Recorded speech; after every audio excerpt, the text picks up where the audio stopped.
Magandang umaga! Kumusta po? Narito po ulit ang update natin para sa lagay ng ating panahon.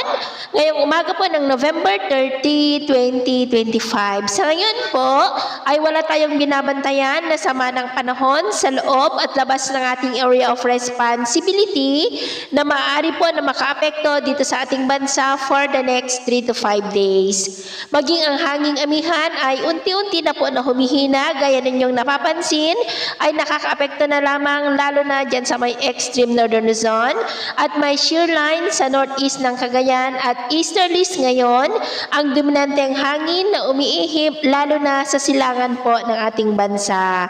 At sa ating pong wind map forecast, makikita dito na hihina na pansamantala ang hanging amihan ng 3 hanggang 4 na araw at muling lalakas kasabay ng pagsapit ng potensyal na sama ng panahon na banta sa ating bansa next week na kung hindi yan malulusaw ay magdudulot ng mas maulan muli na panahon dito po sa atin sa susunod po na linggo after 5 to 7 days. At ito nga po ang pinapakita ng forecast model nating ginagamit hanggang po sa susunod na 2 linggo. At sa lagay ng ating panahon, ngayong madaling araw po ay maayos naman ang panahon sa malaking bahagi ng ating bansa maliban lamang sa mga tsansa ng mga isolated rain sa ilang bahagi ng Batanes, northern part ng Cagayan, Aurora, Bataan, Calabarzon, Mimaropa, Northern Samar, Zamboanga, Sulu Archipelago, South Cotabato at Sarangani. At mamaya po ay sisikat ng araw sa malaking bahagi ng ating bansa pero may chance pa rin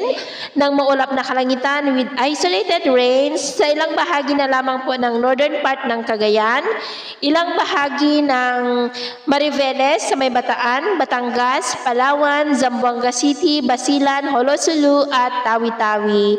At mamayang hapon, mas maraming lugar ulit ang makakaranas ng mas maulap na kalangitan with isolated rains. Kaya kung lalabas pa rin tayo sa ating mga tahanan, ugaliin po natin lagi ang magdala ng kahit anong panangga natin sa init ng araw at proteksyon na rin po sa mga biglaang buhos ng ulan. At sa atin naman pong mga baybayin, maalon pa rin po lalo na sa mga baybayin ng Batanes, Babuyan Islands, Cagayan Seaboard, Ilocos Norte Seaboard at maging sa seaboard ng Isabela na ang mga alon ay posible pa rin na aabot hanggang sa 2 to 3 meters height. Kaya hanggat maari ay iwasan na po muna natin ang papalaot dyan sa mga may kulay pula para po mas makaiwas sa mga sakunang pangkaragatan.